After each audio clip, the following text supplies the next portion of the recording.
안녕하세요. 헌터입니다. 오늘 분석해볼 기업은 LNF입니다. 자, 이제 과거 긴 조정을 끝내고 작년에 반등 성공하면서 단 한 4달 만에 3배 가까이 뛰었습니다. 주가 많이 뛰었고 이후로는 사실 조금 답답한 박스권 횡보 움직임이 이어지고 있습니다. 여전히 박스권 안에서 갇혀있는 상황에서 앞으로 다시 한번 뚫고 올라갈 수 있는 또 여력 기대해볼 수 있을지 분석을 통한 향후 주가의 흐름 알아보도록 하겠고요. 자, 이제 보유자분들 대응이 중요하겠습니다. 향후 목표가 설정부터 물려 계신 분들의 대응, 그리고 신규 진입 관점까지 다양한 투자 전략도 함께 알아보도록 하겠습니다. 자, 이어서 수급사항입니다. 한 달 기준으로 개인이 팔았고요. 외국인과 기관이 샀습니다. 그리고 최근까지도 거의 비슷한 스탠스가 이어지고 있습니다. 다만 오늘은 이제 조금 반대되는 스탠스가 나왔다 정도로 참고하시면 될 것 같습니다. 자, 이어서 신용 잔고율 보시겠습니다. 최근 1.43% 기록 중, 과거 대비 약간 올라왔지만 안정적인 수치입니다. 전혀 걱정은 없고요. 자, 이어서 공매도 현황입니다. 최근에 공매도 매매 비중은 전반적으로 1%대 기록을 해주고 있고요. 조금 올라가 봐야 한 6대. 자, 그래서 굉장히 낮은 비중 보여주고 있어서 괜찮아 보입니다. 그리고 대차 잔고도 최근에 하락 한번 크게 나왔다가 바닥에서 횡보 중입니다. 그래서 공매도 관련해서는 전혀 문제될 게 없는 현재 상황입니다. 자, 이어서 동사 재무제표 분석 들어가 보도록 하겠습니다. 먼저 2020년도 매출부터 보겠습니다. 3천, 9천, 3조 8천 이때 굉장히 크게 뛰었죠. 이후에 4조 대까지 올라갔지만 한번 크게 꺾였던 재작년이었고요. 1조 9천 그리고 작년에 반등 성공하면서 2조 1천 올해는 2조 9천까지 계속 회복 이어집니다. 내년도 비슷한 폭의 상승 계속 이어갈 전망입니다. 자, 영업이익 보겠습니다. 1,400, 2,600까지 올랐고 계속해서 적자를 기록을 했습니다. 그리고 24년도에 저점 형성, 그리고 작년에는 회복이 됐지만 여전히 적자. 올해 드디어 흑자 전환 성공할 것으로 보여지고 있습니다. 1,000억 정도, 내년도 회복 이어지고요. 당기순이익도 마찬가지 스탠스로 보시면 되겠습니다. 자, 그래서 올해는 턴어라운드의 해다 이렇게 보시면 되겠고, 자, 이어서 분기별로 전년 대비 영업이익만 한번 비교해 보도록 하겠습니다. 자, 먼저 지난 3분기에는 마이너스 700에서 200으로 흑자 전환 성공했고요. 괜찮았죠? 그리고 4분기 마이너스 1900에서 800으로 마찬가지로 흑자 전환 성공, 그리고 상승폭을 더 키워가는 상황입니다. 자, 그리고 1분기 마이너스 1400에서 200 마찬가지로 흑전, 2분기도 마이너스 1200에서 200으로 각각 전년 대비해서 흑자 전환뿐만 아니라 좋은 실적 앞으로 기대가 되고 있는 상황입니다. 자, 그래서 분기별로도 전혀 문제가 없고, 자, 이어서 부채 비율 살펴보도록 하겠습니다. 130에서 40 과거 기록을 했고요. 최근에 좀 올라가면서 200 중반. 자, 올해는 이제 480까지 좀 크게 올라갑니다. 그래서 부채 부담은 상당히 있는 상황이다. 그래서 이런 점은 좀 부담으로 다가오고 있습니다. 다만 내년부터는 조금씩 꺾이면서 다시 내려갈 전망입니다. 그래서 부채 부담은 현재는 좀 있는 상황입니다. 자, 이어서 ROE 살펴보도록 하겠습니다. 과거 대부분 계속 마이너스를 기록을 했고 좋았을 때 28까지 올랐지만 또 마이너스. 자, 계속 기록을 하다가 올해는 플러스 전환하면서 5대까지 올라갑니다. 그래서 어쨌든 아직은 수익성이 그렇게 좋은 상황은 아니지만 그래도 회복을 이어가고 있고, 내년에는 드디어 17 두 자릿수 한 번에 회복을 하면서 빠른 수익성의 이 회복이 이어질 것으로 전망이 되고 있습니다. 그래서 내년부터는 이제 수익성이 좋다 이렇게 말할 수 있는 상황이겠습니다. 자, 이어서 주당 순이익도 올해 플러스 전환하면서 내년부터 이제 빠르게 또 계속 회복을 이어갈 전망입니다. 자, 아쉽지만 이제 배당은 없는 상황입니다. 최근에 배당은 하고 있지 않고요. 자, 이제 마지막으로 현재 PER 170.77배, PBR은 8.08배 나오고 있습니다. 그래서 현재 주가 밸류에이션 상황은요. 자, 지금은 약간의 저평가로 말씀드릴 수 있겠습니다. 실적 대비 주가의 레벨은 약간 싼 정도 보시면 될 것 같습니다. 약간의 저평가 구간입니다. 자, 그럼 이어서 동사 관련 이슈 한번 살펴보도록 하겠습니다. 먼저 이제 지난 4분기 실적인데요. 매출은 6천억 원대, 영업이익은 825억 원 기록하면서 전년 동기 대비 매출은 거의 70% 가까이 증가했고요. 영업이익은 흑자 전환에 성공했습니다.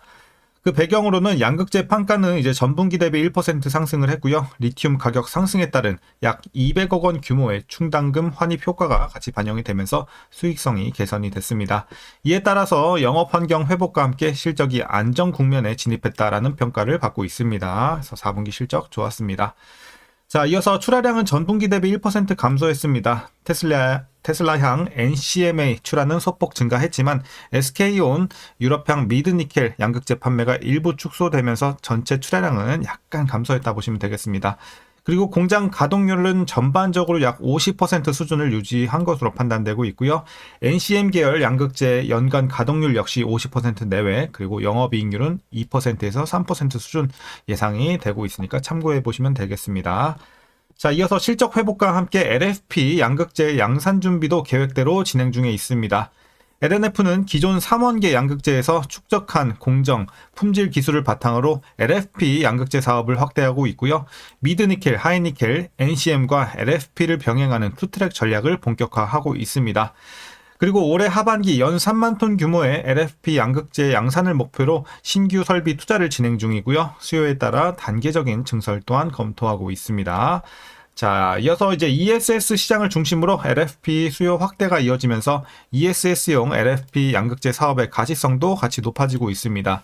업계에서는 동사가 ESS양 LFP 양극재 양산을 4분기부터 시작할 것으로 보고 있고, 올해 출하량은 약 9,000톤 수준으로 추정이 되고 있습니다. 그리고 이제 국산 LFP 양극재 공급처로 자리 잡을 경우 중장기 실적 성장의 새로운 축이 될 수 있다라는 분석도 제기가 되고 있어서 이런 점도 기대를 해볼 수 있겠습니다. 자, 그럼 이제 마지막 이슈입니다. LNF는 국내외 배터리사 수주를 전제로 LFP 양극재 사업을 확대하고 있는데, 미국 양극재 스타트업 미트라캠과의 합작 논의와 함께 대구 구지 국가산업단지에서도 올 하반기 LFP 양극재 양산을 개시할 예정입니다. 그리고 중장기적인 관점에서는 LFP 확대, 자, 고객 다변화 이런 것들을 통해서 27년 이후 다시 한번 판매량이 크게 증가하겠다, 이런 가능성이 제시가 되고 있습니다. 그래서 최근에 이슈는 여기까지 말씀드리면 될 것 같고요. 전반적으로 이제 괜찮은 업황들, 호재들 많이 나와 있습니다. 실적도 잘 나왔고요. 자, 그럼 이제 마지막으로 여러분들 투자 전략 설명 드리면서 영상 마치도록 하겠습니다.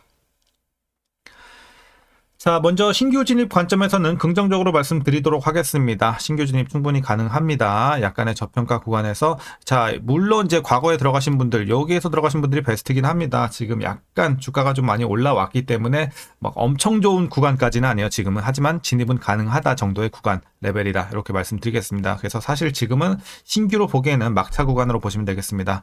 여기서 이제 더 올라왔고 뭐 10만 원 중반대 다가온다 그러면 사실 들어가기 조금 애매해요. 그래서 지금이 막차 구간이다 들어가실 분들은 지금 막차로 말씀드리겠습니다.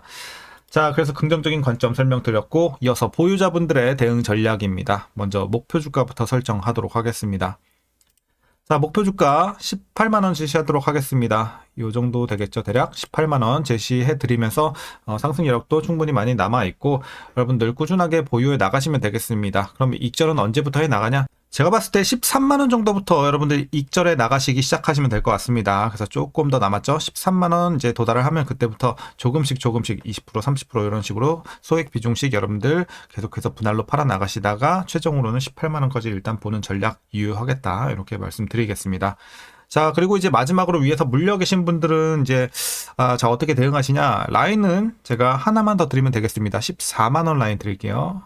자, 그래서 평단 어떻게 맞춰주시냐면, 일단은 이제 과거에 주가가 좀 많이 올라갔었죠. 35만원 근처까지 갔기 때문에, 자, 일단은 지금 목표 주가 요 18만원 라인 언더로만 맞춰주시면 큰 문제는 없다, 이렇게 보고 있습니다. 그래서 요 라인 그대로 보시면 돼요. 18만원 언더로 맞춰주시고 보유하시다가 여러분들 본전 탈출 혹은 익절까지 가시면 될 것 같고요. 다만 여러분들 평단이 14만원 밑에 계신 분들은 물타지 말라는 구간입니다. 14만원 밑에 이미 위치가 되신 분들은 굳이 물탈 필요 없겠습니다. 여기서는 비효율 구간이죠. 물 타봐야 평단 얼마 안 내려와요. 비중만 늘어나지. 그렇기 때문에 물 타지 말고 그냥 보유만 해 나가다가 익절 보시면 될 것 같습니다. 자, 그래서 오늘 전략 여기까지고요. 그럼 오늘도 시청해 주셔서 감사합니다.